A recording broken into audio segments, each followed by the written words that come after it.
అంటే మీ నాన్నగారి తరఫున నువ్వు వాదించాలి.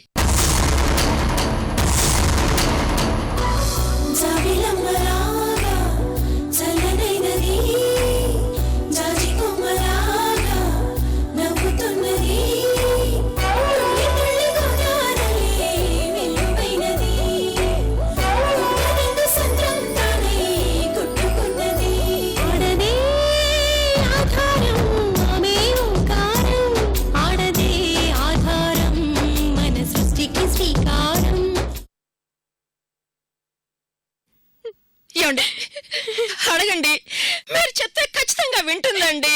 మీ మాట వింటుందండి. అడగండి, ఒక్కసారి అడగండి.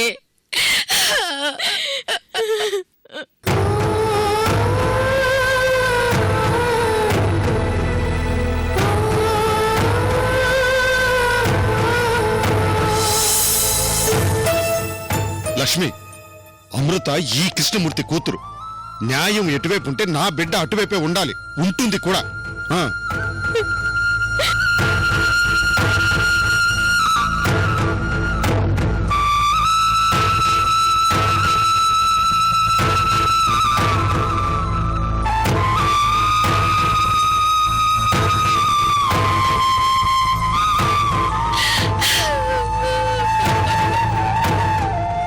నువ్వు కూడా ఈ కృష్ణమూర్తి భార్యగానే ఉండు లక్ష్మి.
నువ్వెక్కడున్నావా?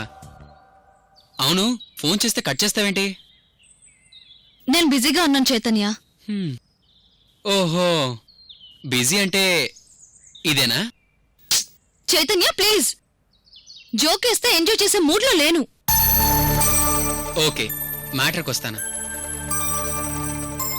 నువ్వు చేసింది కరెక్ట్ కాదు వైజయంతి. ఏం చేశాను? మా అన్నయ్య విక్రమ్ని పెళ్లి చేసుకోవాలనుకోవడం.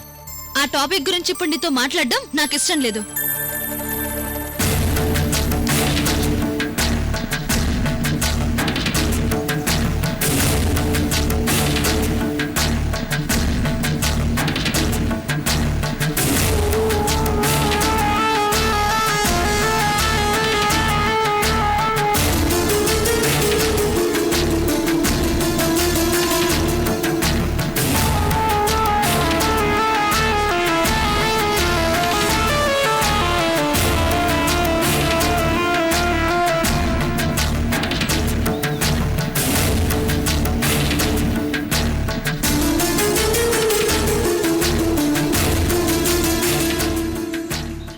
హలో ఫ్రెండ్, అంత కోపమేంటి?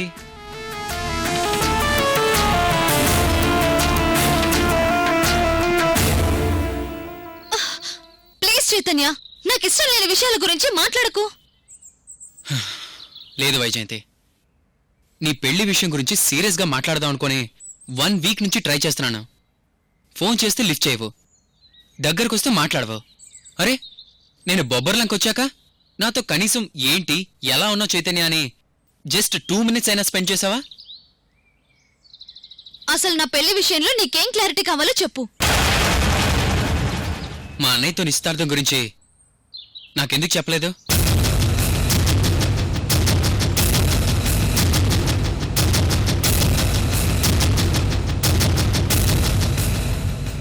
నిశ్చితార్థం అంతా అమృత ఆడిన డ్రామా కదా చైతన్య. డ్రామా అని అమృత చెప్పిన తర్వాత నీకు తెలిసిందే. తెలియకముందు మా విక్రమ్ అన్నయ్యని పెళ్లి చేసుకోవాలనుకున్నావు కదా, కనీసం ఆ విషయమైనా నాకెందుకు చెప్పలేదు? మీ విక్రమనే నాకు నచ్చాడు, చూడగానే ఇంప్రెస్ అయ్యాను. పెళ్లి చేసుకోవాలన్నంత ఫీల్ వచ్చింది. అబద్ధం. నాకు నచ్చితే చాలు, ఇంకొకరికి నచ్చాల్సిన అవసరం లేదనిపించింది. పెళ్లి చేసుకోవాలనుకున్నాను, దట్స్ ఆల్. అబద్ధం, పచ్చి అబద్ధం. హే చైతు, ఏంటి అబద్ధం? ఎందుకంత సీరియస్ అవుతున్నావు? I can't understand. వైజయంతి, నువ్వు ఇంత ఈగోయిస్ట్ అని నేను కూడా ఎక్స్పెక్ట్ చేయలేకపోయాను. పెళ్లి చూపుల్లో నీ ఫోటోకు బదులు అమృత ఫోటో పంపించావు. అవును, జస్ట్ ఫన్ కోసం పంపించాను అంతే. ఆ ఫన్ వల్ల ఎన్ని అనర్థాలు జరిగాయో నీకు తెలియడం లేదా? ఒక్కసారి బుర్ర పెట్టి ఆలోచించు, నీకే అర్థమవుతుంది. చైతన్య, అయిపోయిన దాని గురించి అనవసరం. నువ్వేం చెప్పదలుచుకున్నావో స్ట్రైట్ గా చెప్పు. అమృత పర్సనల్ లెటర్ నువ్వు చదివావు. అమృత పెళ్లి జాతకంలో దోషం ఉందని నువ్వు తెలుసుకున్నావు. అవును, తెలుసుకున్నాను. So what? ఆ రోజు నాకు ఫోన్ చేసి అమృత విక్రమల పెళ్లి బాధ్యత మనది, నాది అని అన్నావు. అవును అంటే? ఆ రోజు అలా మాట్లాడి నువ్వు విక్రమ్ అన్నయ్యని పెళ్లి చేసుకోవాలనుకోవడం కరెక్టా? ఓ, ఏ మ్యాటర్ చెప్పినా ఫైనల్ గా విక్రమ్ తో నా పెళ్లి దగ్గరకు వస్తున్నావంటే చైతన్య. ముందు నన్ను మాట్లాడినవి వైజయంతి. సరే చెప్పు. నువ్వు అమృత మీద పగ పెంచుకున్నావు. నీ మనసులో అమృత మీద చెప్పలేనంత ద్వేషం ఉంది. అమృతను ఎలాగైనా బాధ పెట్టాలని, టార్చర్ పెట్టాలని, అమృత జీవితం మీద దెబ్బ కొట్టాలని ఆలోచించే నువ్వు విక్రమ్ అన్నయ్యని పెళ్లి చేసుకోవాలనుకున్నావు. బట్ ఫైనల్ గా నిశ్చితార్థం డ్రామా అని తెలిసి సైలెంట్ అయిపోయావు.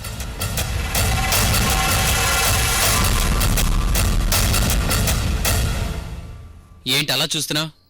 మీ అమ్మా నాన్నల కంటే నీ మనసు నేను బాగా అర్థం చేసుకోగలను. ఆ విషయం నీకు కూడా తెలుసు వైజయంతి. వైజయంతి, వైజయంతి, వైజయంతి, వైజయంతి, చూడు, అమృత మీ కుటుంబానికి ఎంతో చేసింది. మీ తాతయ్య, మీ అమ్మ నాన్న అందరూ తనని ఒక ఆత్మీయురాలుగా గౌరవిస్తున్నారు. బట్ నీకు మాత్రం అమృత నచ్చడం లేదు. అనవసరంగా ఈగో పెంచుకుంటున్నావు. ఒక్కసారి అమృతతో కలిసి హార్ట్ఫుల్ గా మాట్లాడు. ఒకరోజు తనతో స్నేహం చేయి. తన గొప్పతనం ఏంటో నీకే తెలుస్తుంది. వదులు చైతన్య. చూడు, నీకంటే తన గొప్ప అని నిన్ను తక్కువ చేసి మాట్లాడడం లేదు. అమృత నీలాంటి ఆడపిల్లే, నీ వయసు ఉన్న ఆడపిల్లే. అర్థం చేసుకోవడానికి ప్రయత్నించమని ఒక ఫ్రెండ్గా నేను నిన్ను రిక్వెస్ట్ చేస్తున్నాను. చైతన్య, వదులుతావా లేదా? ఆ రోజు మొదటిసారి నేను బొబ్బర్లంకి వచ్చినప్పుడు అమృతని అర్థం చేసుకునే సంస్కారం నీ దగ్గర ఉందని వెళ్ళిపోయాను. కానీ ఈ రోజు కూడా నువ్వేం అర్థం చేసుకోలేదు. అదే నాకు బాధగా ఉంది. ఈ విషయం గురించి ఈరోజు ఎలాగైనా నీతో డిస్కస్ చేద్దామనే వచ్చాను. సరే, అర్థం చేసుకోవడానికి ట్రై చేస్తాను. ష్యూర్? ముందు నువ్వు చేయొదులు. నాకు క్లారిటీగా సమాధానం చెప్తే చెయ్యి వదిలేస్తానా? వదలవా? వదులు చైతన్య.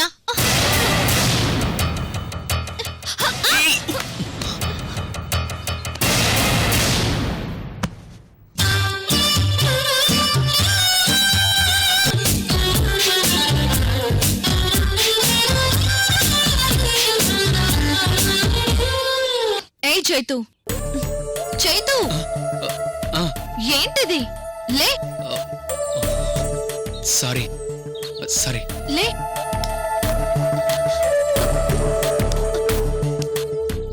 వైజయంతి, త్వరలో అమృత మా అన్నయ్య విక్రమ్కి పెళ్లి చేయాలనుకుంటున్నాం. ఆ బాధ్యతలో నువ్వు కూడా పాలు పంచుకోవాలి. బాయ్.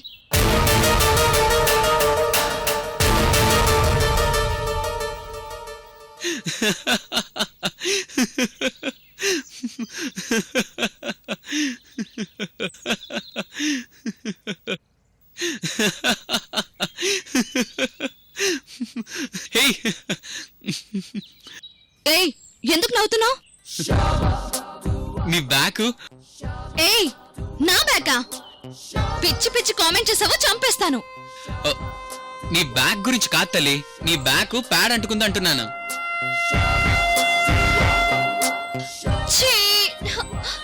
చైతన్య నిన్ను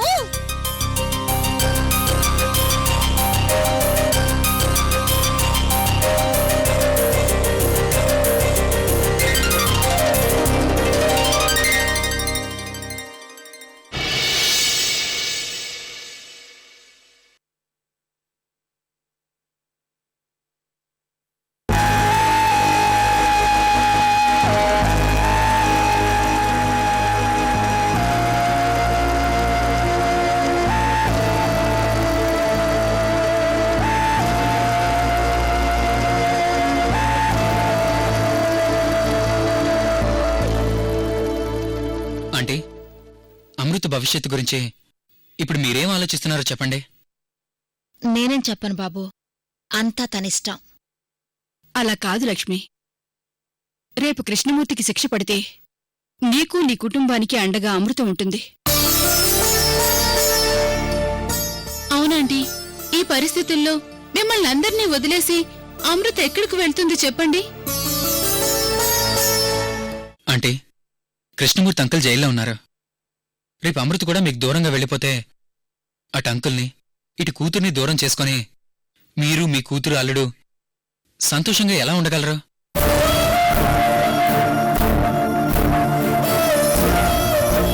కనీసం కూతురైన కళ్ళ ముందుంటే అంకుల్ జైల్లో ఉన్నారన్న బాధని మర్చిపోగలుగుతారు. అవును లక్ష్మి, అమృత మళ్ళీ మీకు దూరంగా వెళ్ళిపోకముందే మీరు ఏదో ఒకటి చెయ్యాలి. అవునంటీ, తల్లిదండ్రులకు అమృత దూరంగా ఉండాలని తన జాతకంలో దోషం ఉంది. ఇప్పుడు తను మీ దగ్గరున్నా ఆ జాతక దోషం పోదు. అందుకే అమృతకి పెళ్లి చేయండి ఆంటీ.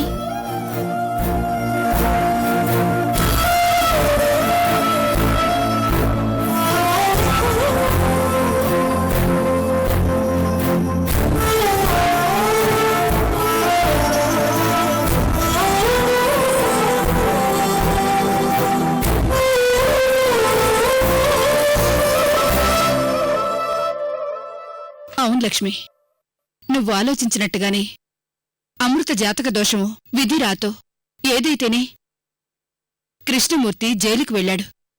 ఇంత జరిగాక కూడా కూతురి జాతక దోషం గురించి ఆలోచించకపోతే ఎలా చెప్పు? ఇంకెంతకాలం ఇలా కూతురిని దూరంగా పెడతారు? తాను ఎంతకాలం మిమ్మల్ని వదిలి బాధపడుతూ ఉంటుంది చెప్పు? విక్రమన్ నేను పెళ్లి చేసుకుంటే తన జాతక దోషం పోతుందని అమృత గారికి కూడా తెలుసు కాబట్టి అమృత విక్రమన్నయ్యల పెళ్లి చేద్దామంటే.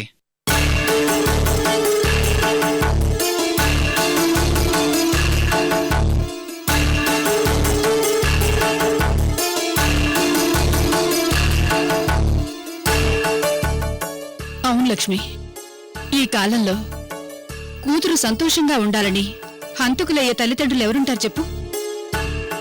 అమృత గురించి కృష్ణమూర్తి తన మనసులో ఎంత ఆవేదన పడుంటే వికాస్ని చంపాలనుకుంటాడు.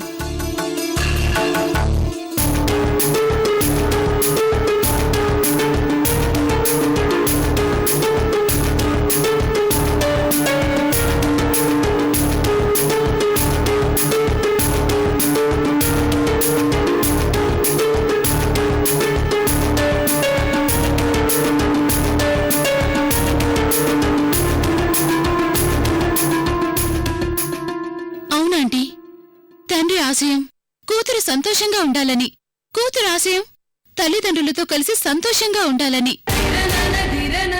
కృష్ణమూర్తి అంకుల్ ఆశ నెరవేరకపోయినా అమృత ఆశను నెరవేర్చే అవకాశం ఈ రోజు మీ ముందుంది.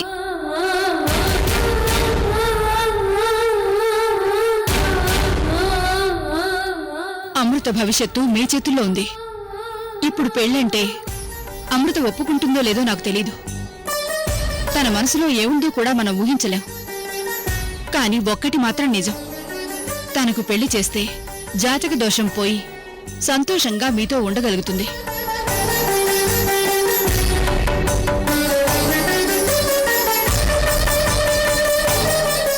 తనకు పెళ్లి చేస్తే కూతురు మీ దగ్గర సంతోషంగా ఉందన్న తృప్తితోనైనా కృష్ణమూర్తి గారు జైల్లో సంతోషంగా ఉంటారు. ఒక్కసారి ఆలోచించు లక్ష్మి.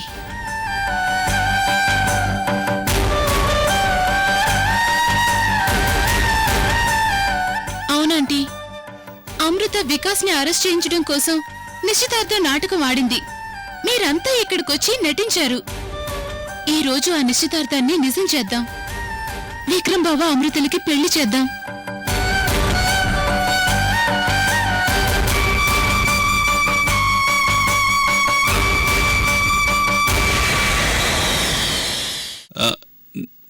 నాకు అమృతకు పెళ్ళా? మరింతకుముందు నాకు వైజయంతికి పెళ్ళన్నారు. నాన్న విక్రమ్, ఆ విషయాలన్నీ నీకు అర్థమయ్యేలా తర్వాత చెప్తాను. నువ్విప్పుడేం మాట్లాడుకో. అలాగేనమ్మా. అంటే మీ నిర్ణయం ఇప్పుడే చెప్పాల్సిన అవసరం లేదు. ఒకసారి మీరు అంకుల్తో మాట్లాడరండి. ఆయన ఏం చెప్తారో వినండి. అలాగే బాబు. మీరంతా అమృత క్షేమం గురించి, మా క్షేమం గురించే గదా ఆలోచిస్తున్నారు. ఎలా జరగాలనుంటే అలా జరుగుతుంది. నేనొక్కసారి ఆయనతో మాట్లాడి మీ అందరికీ ఏ విషయమూ చెప్తానో. అలాగే లక్ష్మి. నేనొక్కసారి జైలుకెళ్ళి ఆయన్ని కలిసొస్తాను. అలాగే.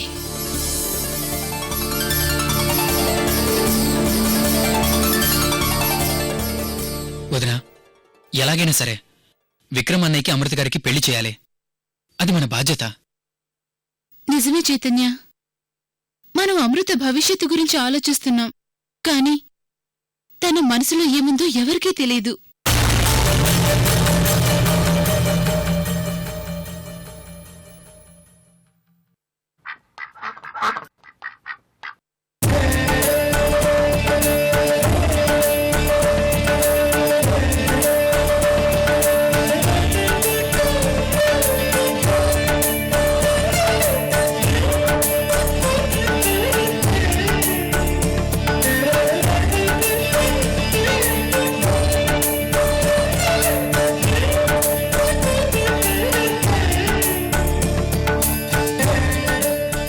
తాతయ్య, వైజాగ్లో విశ్వనాథరాజు గారి మాట ప్రకారం మీ వెంటొచ్చాను. ఇక్కడికొచ్చాక పట్టడి సమస్య గురించి చెప్పారు. ఆ సమస్యని తీరుస్తానని మీకు మాటిచ్చాను. విధిరాత, ఈ బొబ్బర్లంకే మా సొంతూరని, ఈ పట్టడి మా వారసత్వం అని ఆ తర్వాత తెలుసుకున్నాను. దాంతో నా బాధ్యత మరింతగా పెరిగింది. మీ అందరి సహకారంతో ఎలాగైతేనే పట్టడి తిరిగి తీసుకొచ్చాను. మీకిచ్చిన మాటను నిలబెట్టుకోవడమే కాకుండా నా బాధ్యతను కూడా నెరవేర్చుకున్నాను తాతయ్య.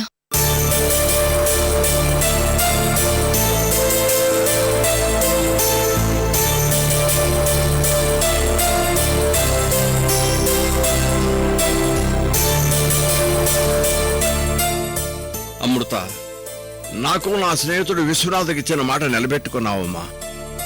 మా ఇద్దరి మధ్య ఉన్న స్నేహబంధాన్ని మరింత పెంచావమ్మా. చాలా సంతోషంగా ఉంది. అంతేకాదు అమృత, నాగరాజ్ కేసులో నాన్నగారు డిస్టర్బ్ అయి ఒంటరిగా ఫీల్ అవుతున్న సమయంలో మేం లేని లోటు తీర్చాం. నాగరాజ్ కేసు గెలిపించి నాన్నగారి పరువు మర్యాదలు కాపాడాం. థ్యాంక్ యూ వెరీ మచ్ అమృత.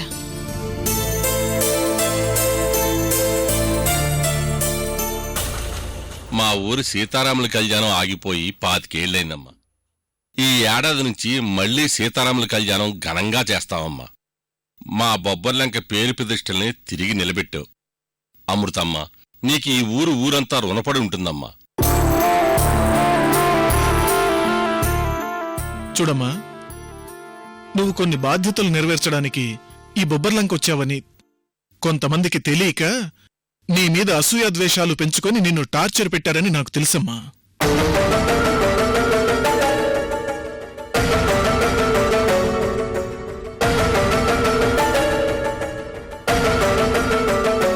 పాపం, నీ గురించి తెలియక, నీ గొప్పతనాన్ని అర్థం చేసుకోలేక వాళ్ళలా ప్రవర్తించుంటారమ్మా. అలాంటి వాళ్ల వల్ల నీ మనసేమన్నా నొచ్చుకొనుంటే వాళ్లను కూడా క్షమించమ్మా. అదేంటి అల్లుడు గారు, ఈ ఊళ్ళో అమృతను టార్చర్ పెట్టేవాళ్ళు ఉన్నారా? వాళ్ళెవరో చెప్పండి. ఇప్పుడే వెళ్ళి వాళ్ళ తాట తీస్తాను.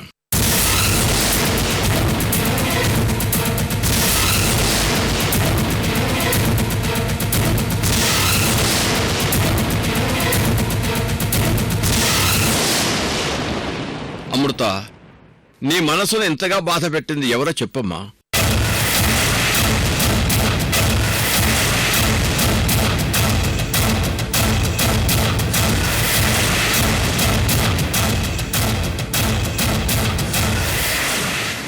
తాతయ్య, నేను బొబ్బర్లంక సీతను, శివరామరాజు గారి పెద్ద మనవరాల్ని. నన్నెవరు బాధ పెడతారు? అందరూ ఆప్యాయంగా చూసుకున్నారు. నేనిక్కడ చాలా సంతోషంగా ఉన్నాను తాతయ్య. అలాగైతే సరేనమ్మా. తాతయ్య, నేను పోలీస్ స్టేషన్కి వెళ్లి నాన్నని కలిసొచ్చాను. ఈ పట్టడి గురించి ఆయనతో మాట్లాడాను. భవిష్యత్తులో మా కుటుంబం ఈ బొబ్బర్లంకలో ఉండరు కాబట్టి ఈ పట్టడను మీకే అప్పగించమని నాన్న చెప్పారు తాతయ్య. నాకా?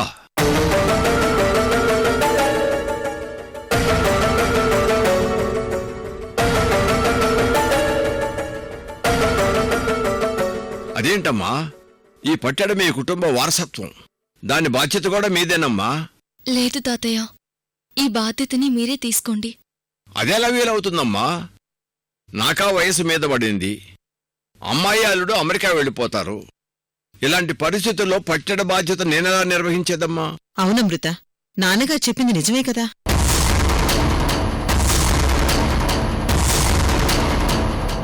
నా ఆస్తి, నా అంతస్తు, నా పలుకుబడి, నా క్రిమినల్ బ్రెయిన్ మొత్తం నీ పక్క కోసం దారపోస్తాను. ఒక్క లారీ కాదు, 100 లారీలు తీసుకుని వెళ్ళి నరికే. ఆంధ్రప్రదేశ్ పటంలో బొబ్బర్లంక అనేది ఒక ఊరు కాదు, ఒక శ్మశానమని గవర్నమెంట్ గెజిటెడ్ లో ఎక్కిపోవాలి.